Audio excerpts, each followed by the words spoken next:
but there's a lot we need to see. So, this is a late night session, Chiefing with the Chief. This is a review of government powers versus corporate powers and how the corporation end up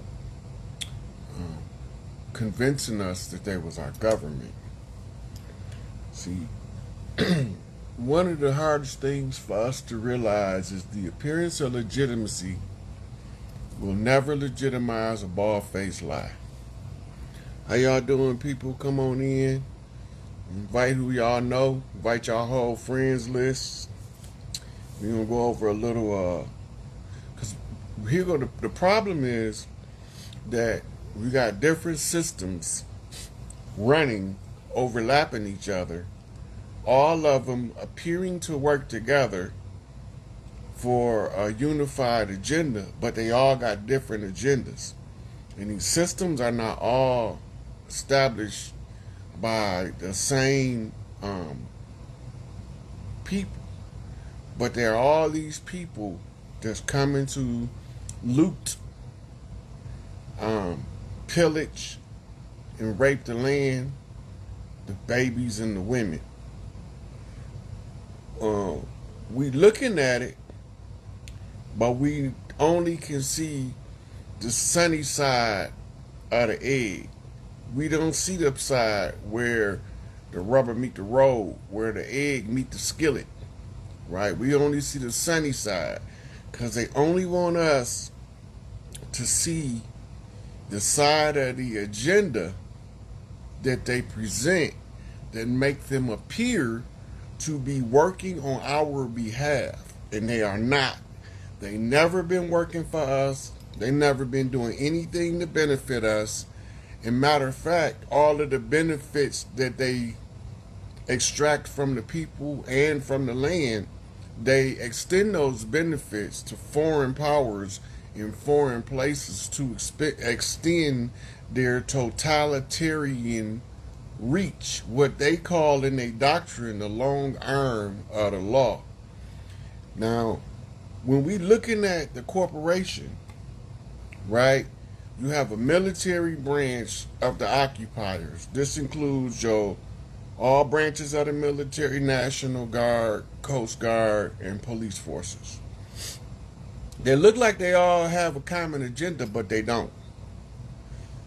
The military that they populate with the people from the land, they use them to extend their totalitarian reach beyond the limits of the borders of the geography called North America. Most of us don't know that Canada and North America is the same thing, or the United States and Canada is one corporation. How do I know that? Because the CUSIP number, C-U-S-I-P, the CUSIP number, which is the registration number of the corporation, is the exact same number, meaning it's the exact same company. Meaning that England divided the land up among England, right? And they gave the crown holdings of the far north, what we call beyond the Canadian border, to be governed by the Royal Army of England, called the Royal Canadian Mounted Police, right? Notice that they're called police at the end, right? But they call them Mounties so that you never equate the Royal Canadian Mounted Police. You'll never equate them with the police of the varying different cities in the America. In the Policia in Mexico and Puerto Rico, and all of them are occupiers. So one of the biggest lies they told us is that the League of Nations was the first effort to organize a united front among the European powers. following that the United Nations was the recovery for the failed attempts at the League of Nations after World War One.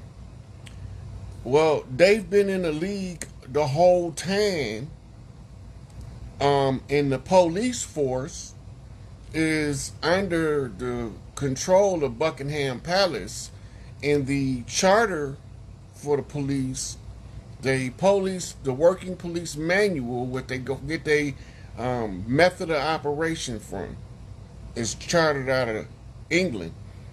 The English forces was under treaty with French and Spanish forces as a way to call the coup or the rebellion that they called the Civil War. If you go back and you remember, you had your red coats and you had your blue coats. They don't talk about the white coats and the gray coats, though, because now you start to talk about the Iroquois Confederacy, the tribal nations that was 9 treaty tribes that formed alliances against the red coats and the blue coats. Then you looking at it as they telling you one English, one British. I'm like, wait a minute, England is in Britain. What is they talking about? But we don't ask those questions. So when they came over here, the way that we did things is like the Quakers. Whatever remember, it was all about religion. The religion of the owners of the corporation are the bankers that we call Khazarians. They are the owners of the banks that the military required in order to do military operations. Right? Now I have to refer y'all back to the Gulf War, Bush Cheney, Halliburton contracts to control the area. Not until Biden dumped all that equipment over in Afghanistan did they leave. They've been over there for 20 years at that point. And so he left billions of dollars in surplus military stock because the bankruptcy told them that was insured. So if he leave all of these military armaments in Afghanistan, it is insured as a side effect of warfare, and that's why Congress didn't object to him pulling out on short notice.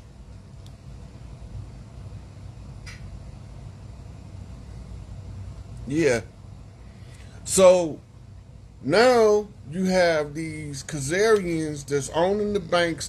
They the ones can dictate how the military branch of government is moving, because you're in an occupied territory. Now, if you go back and look, they call us enemy combatant tribes. They call us belligerent tribes. They call us non-treaty tribes. They call us non-treaty dependent nations. They call us all that, right?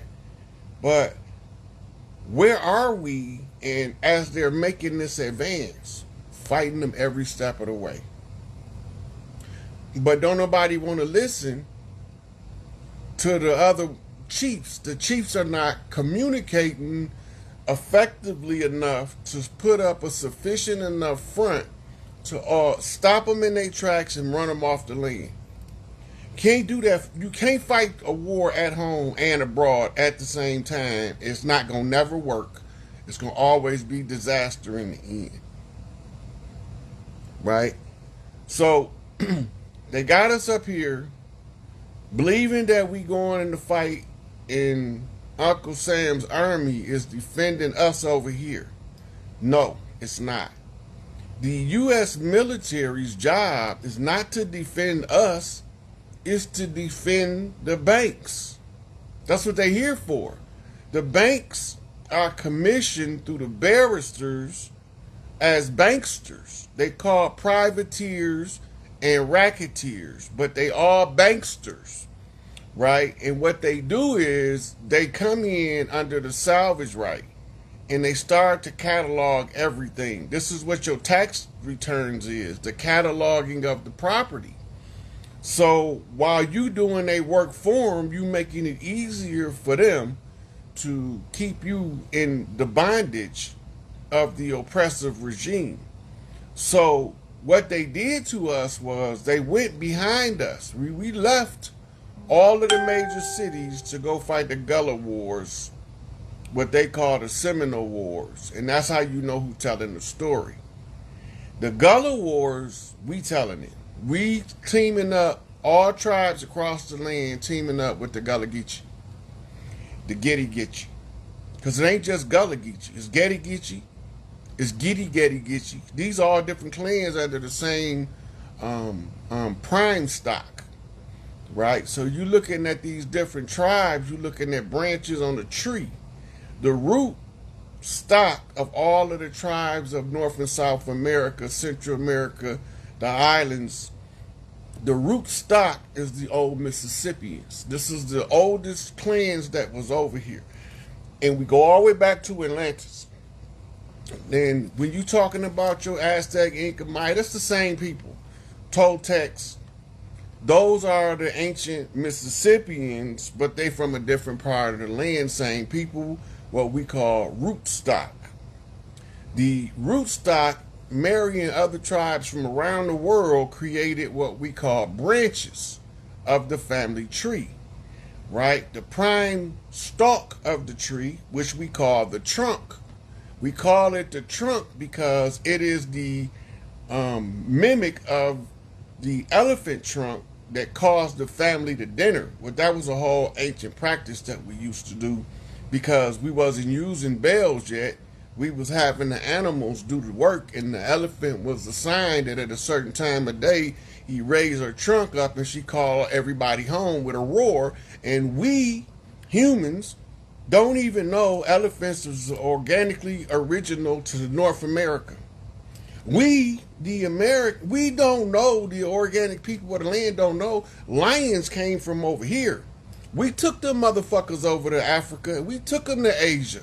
We sent them as presents and gifts around the world, and they came over here and killed them all off.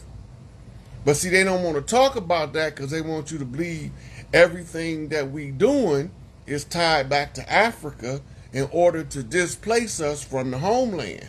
America is the most critical piece of land on the planet because this is the land of Tahuti, the firstborn of the earthborn, parthogenic son of the Great Mother. And his job is to defend Earth. So when you come over here, know that all of the sons of the Great Mother is present to whoop your ass back home. Wherever you from. We don't care where you from. We ain't no respecters of person, no big eyes, no little views. We ain't gonna bully you, but you sure as hell ain't gonna bully us. Right? We ain't gonna push you down, but we sure in the hell ain't gonna back down either when you start pushing. So you got to realize that just because we kind and generous and good-hearted people don't mean we don't, because the same amount of good we got in us is the same amount of bad we'll pour out on your candy ass.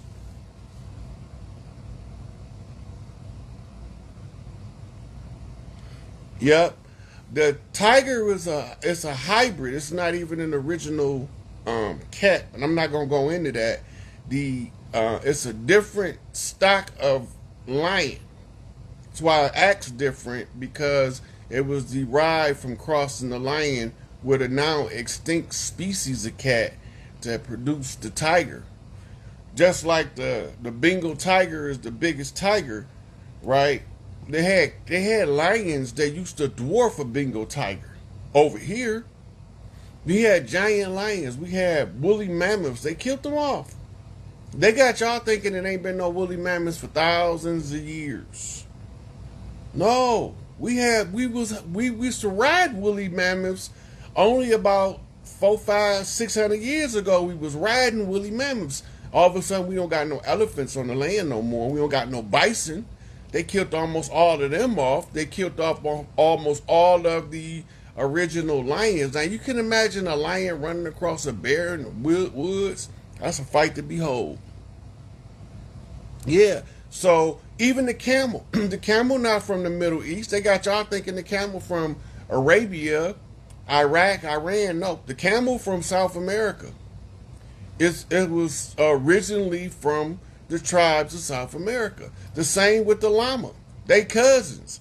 But they come over here to kill all our camels off so that they could tell us the camel ain't from over here, so they can rewrite history to structure it how they want it. But science got a weird way of digging stuff up. Archaeologists and anthropologists. The archaeologists is the ones digging it up to give you the keys. The anthropologist is the one throwing you off the trail. they slick. Yep.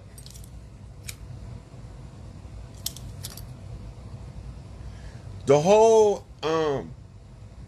like you can look up tree walker tribes and you can find around the world tribes that lived like the old Mississippians. Big Tookie was what we call a sky tribe chief, right? We talking about tree walkers, literally, not tree walkers in the sense of that guy could climb a tree real good. They had scaffoldings. You can go up, and back in the day in Louisiana, up a tree in the bayou. And you get up there, you're going to meet a whole nother set of living style, whole different lifestyle, whole different set of our tribes that lived in the treetops. They don't tell us these lumberjack stories, Babe the Blue Ox and Paul Bunyan stories just because they slick. They tell us them stories to make mockery of us by declaring that the ones that chopped our trees down was a giant of a man in comparison to the ones who used to live in them instead of removing them.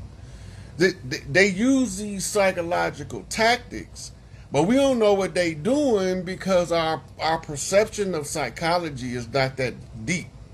Psychology is a ancient temple science from the temple priests. Psychiatry, if you go back and you look at Sigmund Freud's desk, you got all these African artifacts on there and don't nobody know why. Because that's who was teaching him the principles of psychiatry and the utilization of herbs in order to balance the chemistry of the brain. And he brought it over here with his crackhead ass, because he was a crackhead way back then. He was a crackhead before we knew what crack was. Right? Hey, Nikki. And so, all this stuff, like when y'all be hearing me talking, and then sometimes y'all be hearing me bring up information that you never heard before. Our 12-year-olds used to do this stuff. Like right now, I'm still suffering from arrested development. I'm not fully unleashed. I'm still suffering from arrested development, memory lapses, and where I could grab onto a subject, I know what I'm talking about, and then I just go blank.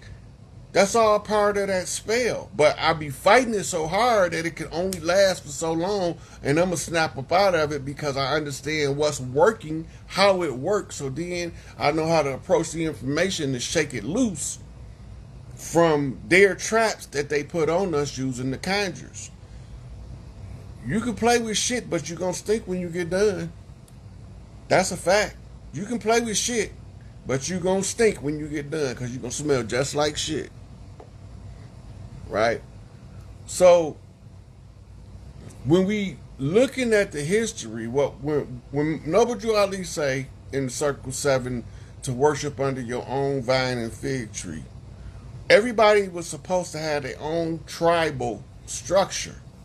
The tribal structure for the people that came over here was called a constitution.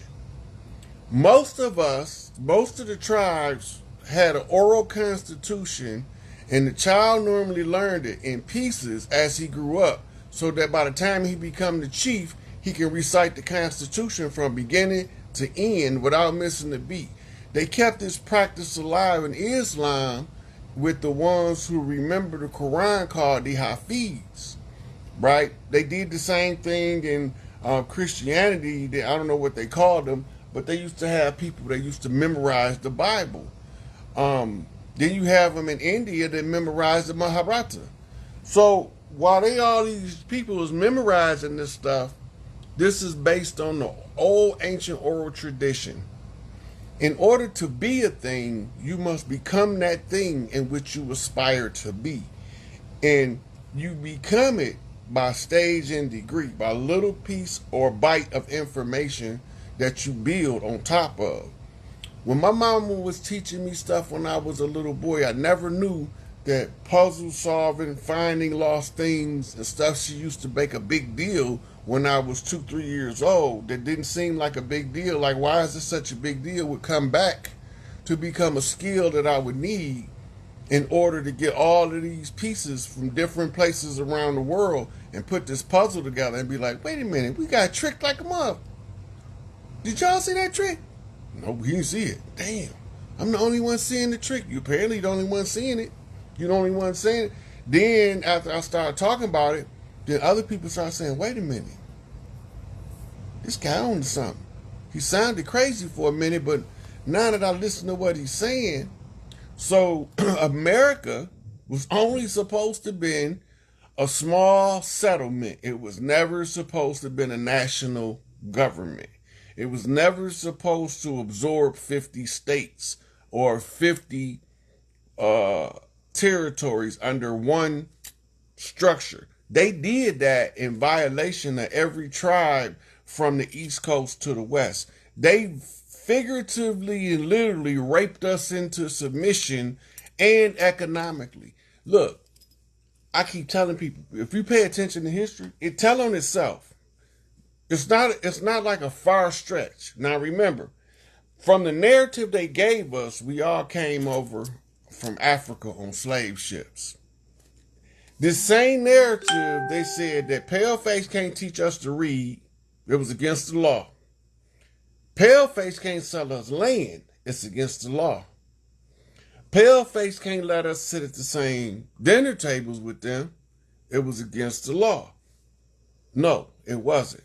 It was against the code of vine and fig tree. Anybody can come over here, but you have to stay in your own community. And that's why you got a Chinatown, right? That's why you got a Koreatown, a little Mexico, or you have a little India, where all of these communities from around the world come over here and they stay together. But then they go out on the land to make a living, but then they all come back to their community, right? Them gated communities are the dirty motherfuckers that's running everything in New Jersey and New York. They don't want to intermingle with us on a day-to-day basis. They only want our money. So they go stay in them gated communities and call us every kind of low life it is, because they looking at us as savages living off the fat of the land instead of living off industrialization. I'd rather be living off the fat of the land than working a 9 to 5. I'd rather have a farm than work in the factory. Right? See, all these ladies talking about they want a husband. No, you don't. No, you don't. A husband is a farmer. A husband is a land cultivator.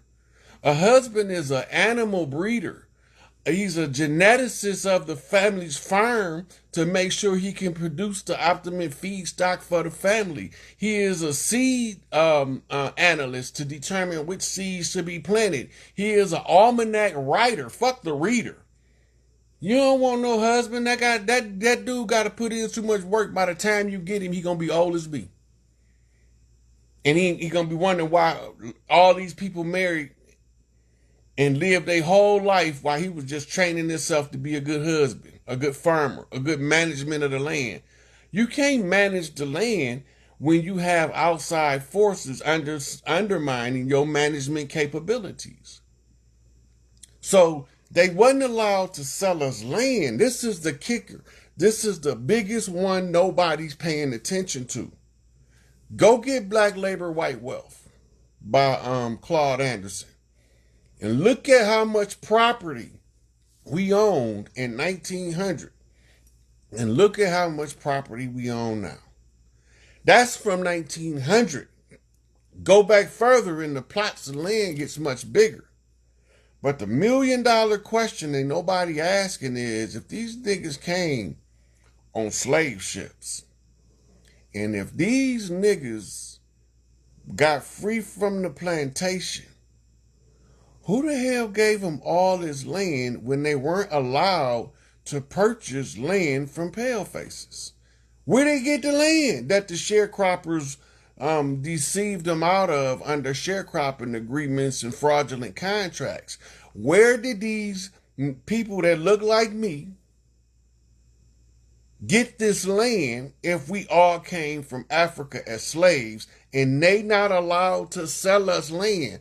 Where did we get the fucking land? How do we get land in a place where we are the foreigners, when nobody's allowed to do corporate business with us?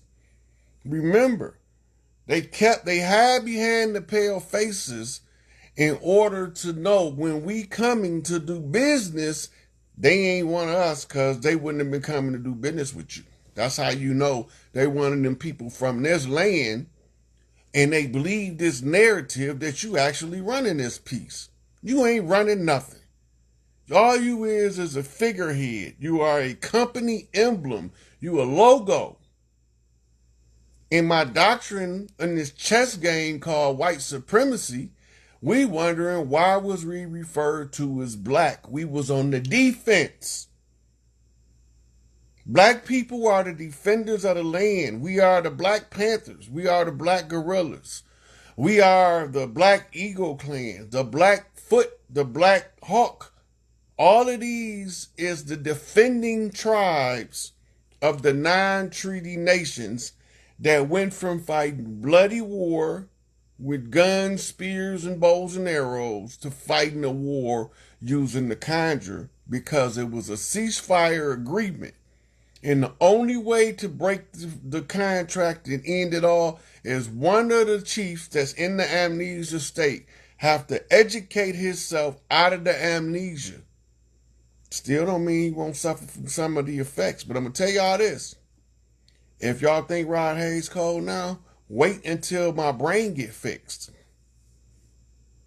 My brain broke still. I had epilepsy when I was little because my brain got broke. Wait till, I ain't put back together yet. Wait till I get put back together. Then I'm going to show y'all something. I'm just, like right now, I'm just armchair revolutionarying.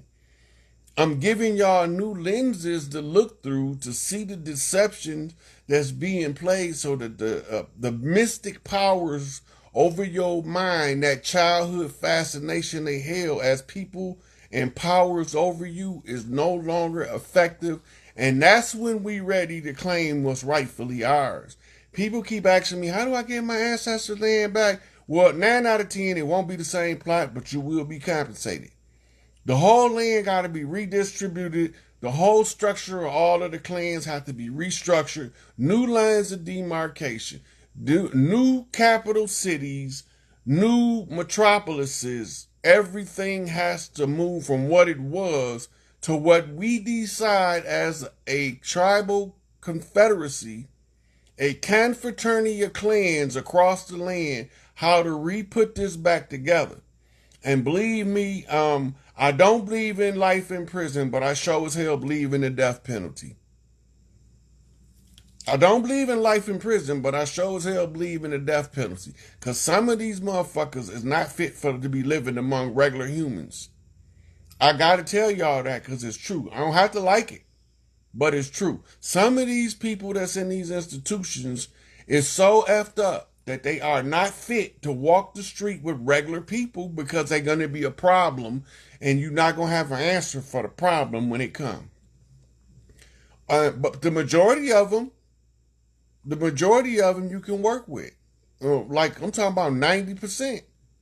But it's the other ones that we worried about. They done made some monsters, some horrible individuals out of what was a human. Right? They done ruined them. They no longer fit. So, I mean, I don't believe in life in prison, but I believe in the death penalty. But the people that's not fit, I don't know what to do with them. I have no clue what to do with the ones that they done ruined so bad that you can't let them walk down the street with regular people. Can you imagine how bad they done mess somebody up where they can't walk down the street with regular people unless they look for a cause of action to ruin somebody else's life? I was in there. I looked in some of the coldest, darkest eyes you could ever see. And I done looked in some of the coldest, bluest eyes you'd never see. And I done looked in some of the coldest hazel eyes you'd never see. But ain't none of these motherfuckers got no soul. And all these motherfuckers ain't pale. They got people who look like me. Look, I had a Bunky being so tormented. Well, Bunky is the dude that's your roommate in prison. Your Bunky, your Sally, depending on where you at. But I had one that was being so tormented that he used to have nightmares that's terrifying, the energy that's projected off of him while he's going through this nightmare. It make you look in the street. A lady wake up next to him having a nightmare might hurt him. She might hurt him. I don't know. You can't just turn them loose on no island like that. You know, that used to be a way that they used to punish people in Europe, exile you to an island. But I mean, I don't believe in making people excessively suffer. So I wouldn't exile nobody to an island like that. But I don't know if y'all don't even know, y'all can't even imagine. I can get downright wicked and still won't scratch the surface of these people. I ain't backing down from no dragon. Right? And some of these people gonna make the dragon back down. This is a whole nother level of destruction of the psyche of the human. This is worse than creating a Manchurian candidate, because this one don't have a shut-off code. At least a Manchurian candidate got a activation code and a shut-off code. Some of these creatures they made, these things that they did to people, right? So when we look back at the history, we don't see nobody explaining with a valid story of how we end up going from being slaves to owning all of this land. Look, the narrative that we told in history,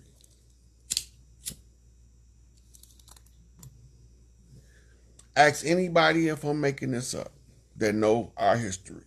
Frederick Douglass was said to have left the plantation after he whooped Massa. Let that marinate for a minute. Super nigga. He whooped Massa, left the plantation, and lived happily ever after. Don't that story sound a little fishy? Don't it sound a little weird?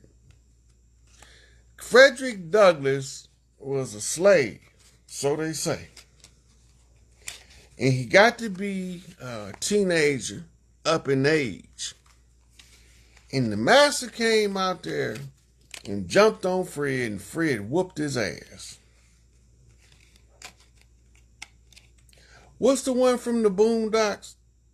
The super nigga from the Boondocks? Oh man, what's that dude name?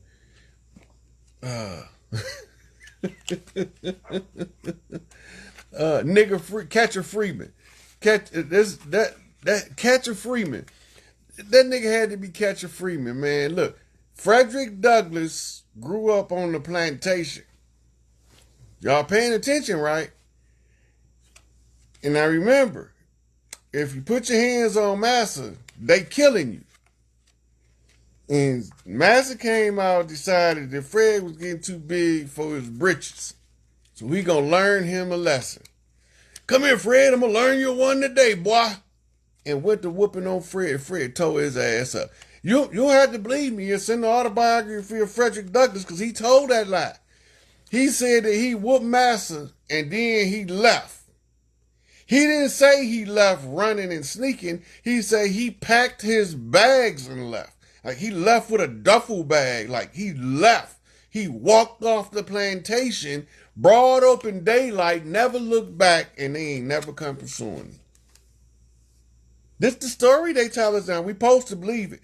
Anybody do this sound strange or oddly off a little bit to anybody besides me? He in the plantation south.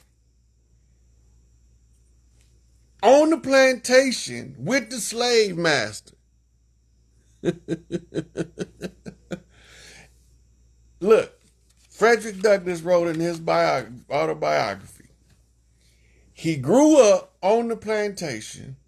When he got to smelling his testicles, the master came out there trying to force him to do something. Him and Fred get to scrapping. He gonna learn Fred something today.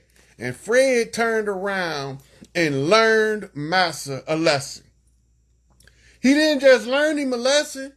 He learned Massa a lesson. Then he went and packed his bag and left in broad open daylight. He just walked off the plantation with no resistance. Nobody not saying, I paid $300 for you. None of this. He just walked off the plantation.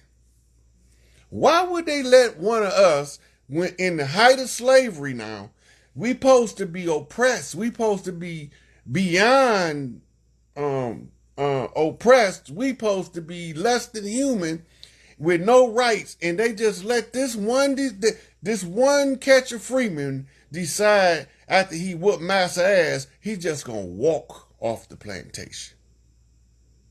And we don't find that story kind of fishy. But I brought Frederick Douglass up for a different reason. But that just sticks out so broad in my mind. Like, who is this nigga to whoop the Massa and then walk off with no resistance? Right? So look, there was a bank in the Carolinas, I think. And the bank was in distress. Frederick Douglass had the money and the means to bail the bank out. Where you get that money from? Anybody hustles the block know it ain't easy to come up with $1,000. It's not easy to get $1,000. Frederick, fresh out of slavery, whooping a slave master, supposed to be in hiding. Mind you, he supposed to be in hiding, but he some kind of way come up with enough money to bail this bank out. Where you get all that money from? And what about them other Negroes that was also having all of this money to support, finance, and maintain banks? Where them banks go, though? Who absorbed them, and how did they end up losing their prominence and power? See, those was tribal banks is what y'all not paying attention to. And these tribal banks was being shut down by outlaws. And as the outlaws shut down tribal banks, the corporate bank then had to expand because other banks was not able to keep up with a stable currency. So the currency that's stable is the one that's coming out of the U.S. Mint. And it wasn't the Federal Reserve at that time, but Congress was printing and producing the money for the corporation. Those are just credits. That's why they're not backed by nothing. They had nothing to do with the real wealth of the land that's being extracted by the outside forces. Those are credits. Those are internal notes to only further to settle debts within the circle of those who were supposed to be under their own vine and fig tree. And their vine and fig tree was defined by the original constitution that only gave them 13 colonies. And then they had a centralized colony called DC that came about on the heels of the Constitution when they instituted the artificial Masonic government under the Scottish Rite Freemasons. And they began to set up Washington, D.C., which was Rome. And then they tell you all roads lead to Rome. And Rome that DC was founded by a guy named Francis Pope. Ain't that something? We on our way out of this, and Pope Francis is the Pope of Rome, or so they tell us. I think he a robot. They keep sliding him under the bed every night. I couldn't figure out for the longest why they keep putting this man in this box until I zoomed in a little closer and I looked and I was like, oh shit, he ain't even human. I thought he was a vampire at first and that was the old vampire in the coffin. No, he ain't even human. He's a whole android.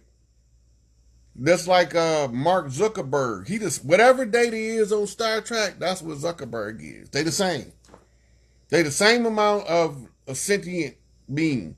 Not the actor, the character the actor on Star Trek is playing. That character of Data, that's what Mark Zuckerberg is.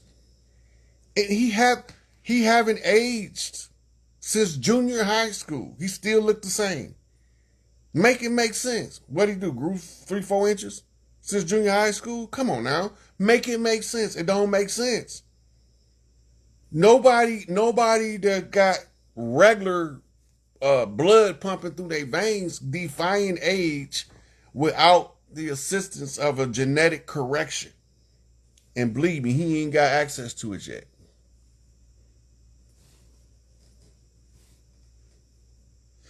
Okay, so now the whole purpose of making us think we from Africa. I'm going to do another video in the next couple of days. Why I would be proud to be an African if I was from Africa. I'm not an African, but I love them the Mau Mau. Patrice Lumumba. Walter Rodney. Stephen Biko. Right? Mau Mau. They went through the same thing we went through. The history is very, very similar, only they took some of us from over here and dumped over there so that they could tell us that we are from over there when they go get their DNA and then they try to match our DNA up. And we too stupid to see what the game they playing. They taught us how to be this stupid because the human is naturally not this dumb. You cannot be this dumb by nature and be a human. We had to be systematically taught how to be dumb as a human, because like right now where I'm at, I'm teaching on a 6th grade level the information that I be putting out. That's 6th grade in the temple complex. Where you could get a good understanding of where we how complicated education was in the temples of Kemet versus now. Aesop's Fables. Aesop's Fables is children's story. The Aesop's Fables is children's story to prime them for higher education. And half the adults now do not get Aesop's Fable. They can't understand Aesop's Fables.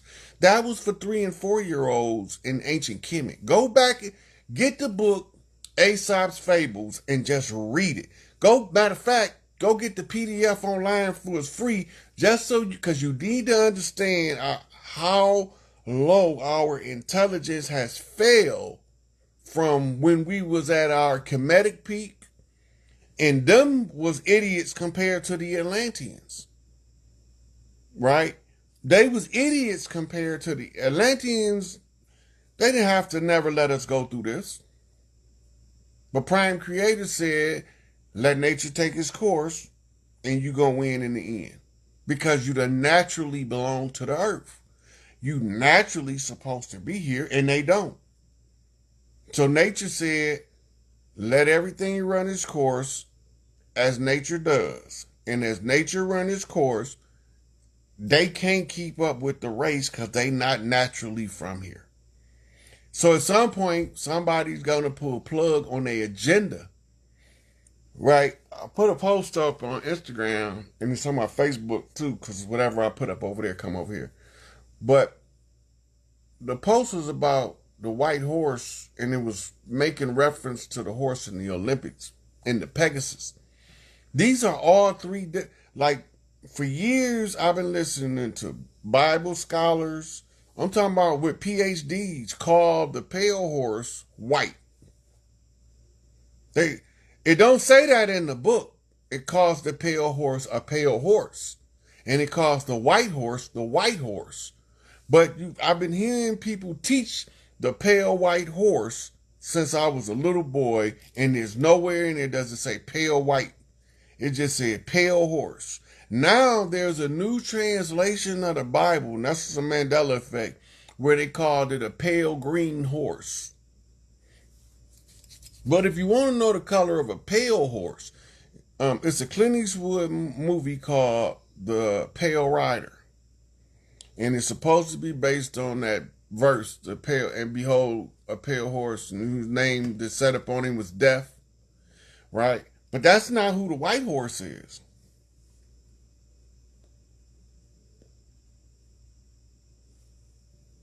The white horse is mentioned twice in Revelations. In the Pegasus horse is mentioned, I think, in the book of Acts, which is the winged horse, which was a symbol of mythology. The Pegasus horse was supposed to only be a horse ridden by the gods, not a unicorn. A winged unicorn and a unicorn are two different mythical creatures. But a lot of times they pass them off as being the same mythical creature. But when the wings are on them, that tells you that it's not for the mortals. This is for the ones that call themselves the gods.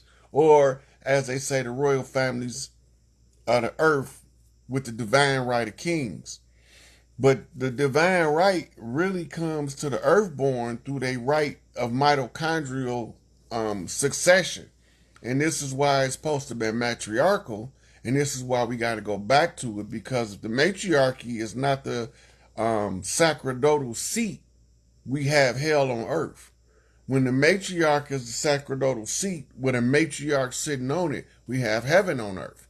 The state of mind, heaven and hell, becomes physical condition by the wrong system operating in the wrong place. That's like trying to cut a loaf of bread with a chainsaw, right? Or trying to saw down a tree with a butcher knife. The chainsaw overkill for slicing a loaf of bread, and the butcher knife ain't gonna cut it on chopping down a tree. Right? When you use the right system, the matriarchal system have certain key elements, and these are what we call binding elements for tribal structures, and that's why the tribal mother always had the final say. Because at the end of the day, we all go running back to mama with tears in our eyes, blowing snot bubbles out our nose, crying because somebody took our stuff in the street. Mama gonna tell you, get yourself together, and she gonna go, well, who was it? How many was it? What they do? Okay, this how you get your stuff back. Now don't come back crying to me. Go get your shit. That's how Big Mama used to do it. Now everybody's so busy crying, ain't no Big Mamas to tell us how to get our shit back. So my Big Mama told me, you remember your past life structures, how you went and did everything before? Yeah. She said you're gonna have to do that again. I said, oh man, you mean I gotta go wrestle with these niggas? I don't wanna wrestle with these niggas. They the worst motherfuckers to try to wrestle with, because they got the blood right, that make them entitled to the point where they don't have to do the work required to fulfill their blood right function. The blood and the right does not automatically present you with the prize. Because if you don't develop your spiritual, mental, emotional self and your physical self to be worthy, then you make yourself unworthy by failing to do what's required of you by birthright in order to secure your birthright. And when I was building me, I wasn't trying to get my birthright because it hadn't clicked yet what I had to do and what I was doing. I just knew that from somewhere in this foul work, one of us got to have enough sense to say, I don't like the way life is presented for me and most of us. So I'm going to develop myself to the point where the people that have been looking down on me say, if he can do it, I know I can. All my hater committee, they can be hating on me when they find out that I was right the whole time. They're going to be inspired now. Because the little bit that they thought I was, I end up being a giant trapped in the goddamn vial. They open the vial and now you can't put the giant back in. Same as Pandora's box. So if I can do it, if I can build me up to the point to remember how to restore the tribal structure and call other clans to form and restructure the clans, everybody want me to do the work for them. I can't do everybody work. I can only do my work. It just so happened that the work that I'm doing, if you're paying attention, to give you the necessary instructions to restructure and rebuild. But if you think I'm crazy and you cast me to the side, then you're going to have to wait till we in charge in order for us to really exercise and move like we in charge. And we can't get in charge with a bunch of buffoons running around talking about they woke, they conscious, but they doing all kind of shenanigans and tomfoolery. Look, if people are selling their spiritual gifts, they selling their soul for pennies on the dollar or less. When I come out here, I did all that research, investigation. I wasn't trying to do nothing for nobody. I was just trying to be a better person. I didn't know that came with a side effect. I didn't know that the side effect of trying to be a better person is you end up being the best version of yourself, and that comes with benefits that you have to fight for, but you can't be gang banging, you got to be brain banging. Look, when you are a blood heir and you realize it and you tell somebody, at that point you are now what they call the pretender to the throne. The pretender to the throne is this. And this is exactly what it means. You are the next heir to ascend the throne if you fulfill your work and develop your noble character to be worthy to sit on the throne. So now you got a birthright, but you also have a due diligence you have to do in order to secure what's your birthright. If you start building on yourself when it's time for you to collect your birthright, because we got different ages, because we got different clans require different ages for stuff to take place. In some clans, you become a man at 13, but in other clans, you don't become a man till you 33. And then you got clans that fall all in that spectrum. And then in some clans, it don't matter how old you is, if you don't know how to run the farm, you can't never have no wife because you ain't no good husband. And they got us believing that a good man and a good husband is the same thing. You can be a good man and be a failure as a husband. You can be a good husband and a failure as a man. It's the same. You could be a good auto worker. At work, you a bad mofo, but at home, you's a piece of trash. Right? Because you good at one thing will not automatically make you good at another. But anything that you apply yourself to improve yourself in, you're going to be better than you was yesterday, today. And tomorrow, you're going to be better than you are right now. And if you don't have that concept, you're going to be lost in the shuffle. And you're going to be always chasing the Joneses.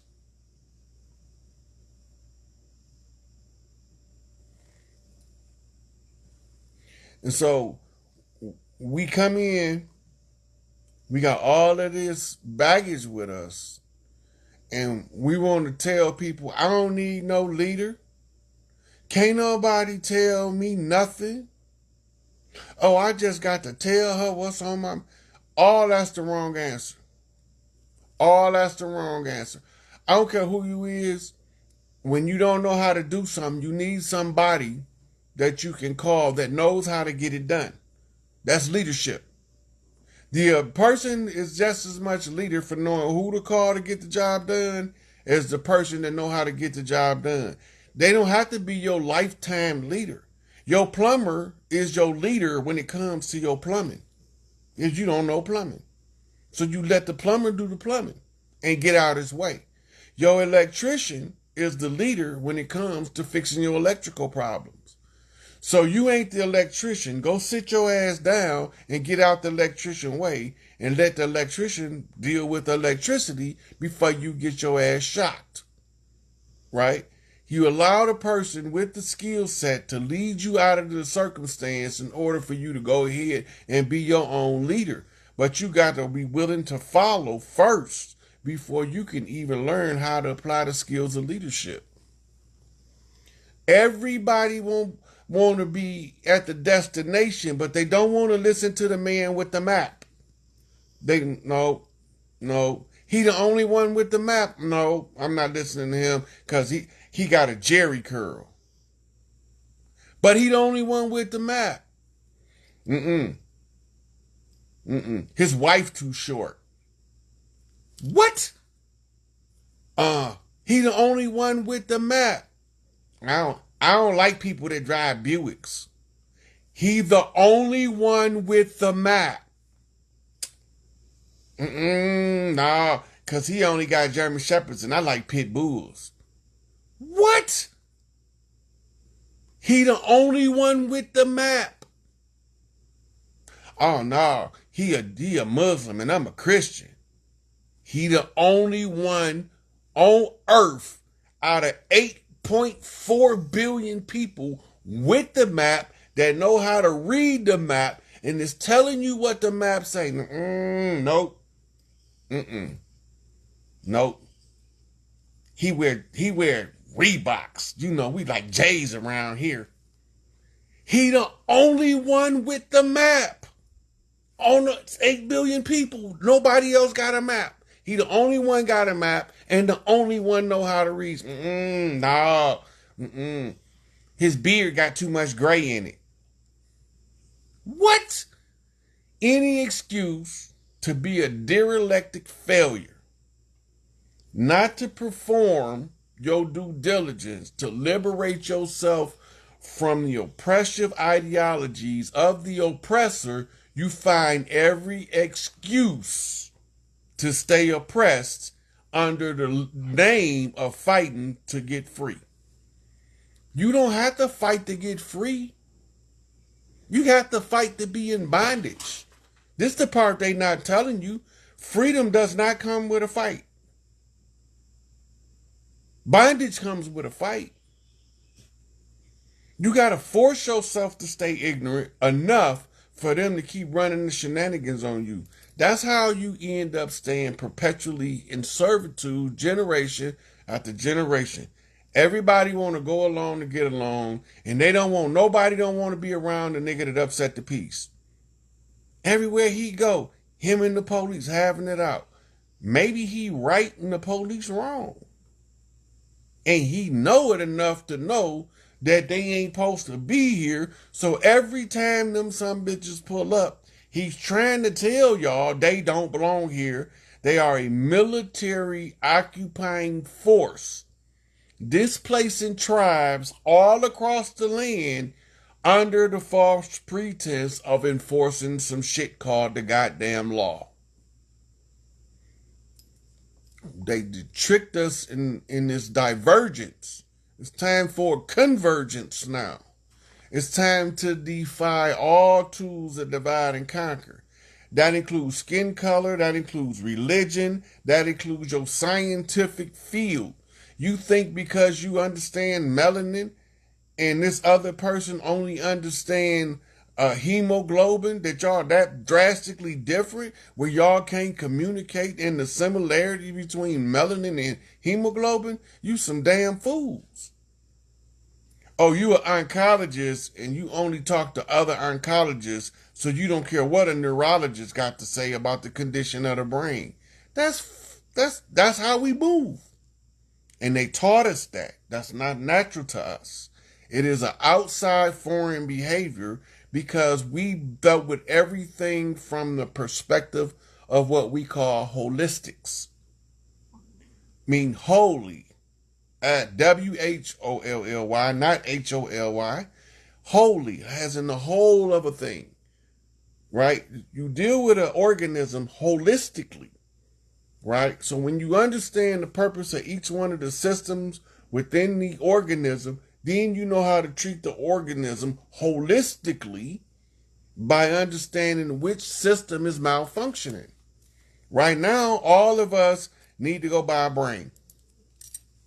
I don't know where they sell them at, but half of these people brain, there's probably some old decrepit brains that's partially decayed in the grave that can think better. This is horrible. I never would have came back to this shit. I wish they would have never conjured my ass up because I don't need to be here. But since I'm here, I'm going to push this motherfucking shit till y'all get it. Y'all gonna get it sooner or later. I'm going to keep telling the truth. I'm going to keep showing you the stage show they showing you where they trying to control you with so you can break from the measures of control. And then you can exercise your freedom from your couch. You don't have to get out in the street and march. March for what? If I march a motherfucker somewhere, we tearing some shit up when I get there. I have a party with you. We can have a wang dang doodle. We can have a shindig, right? We can go kick our boots up. We can shoe shuffle, right? We can go ballrooming, but marching, I'm not marching nowhere. If I march somewhere, I'm tearing some shit up. I'm gonna be making I'm gonna be the motherfucking law. I'm gonna grab all of them clowns that's masquerading. Nope, I'm not finna march. Cause I know if I come marching into your town with the troops, you either gonna be with us or against us. Cause we ain't leaving no motherfucking hostages and we ain't taking no motherfucking prisoners. You either with us or you against it. So when we come in, you better be waving your white flag with the gorilla on it. And I'm going to be waving mine coming into town with the gorilla on it. And you going to know this is a gorilla takeover and it ain't nothing they can do about it. But I'm not finna be doing all that marching because I'm going to get pissed off. The first march and the shit don't go the way we supposed to go, I'm going to be pissed off and we going to tear this bitch up. So no, I'm not going to be doing none of that marching shit. Not,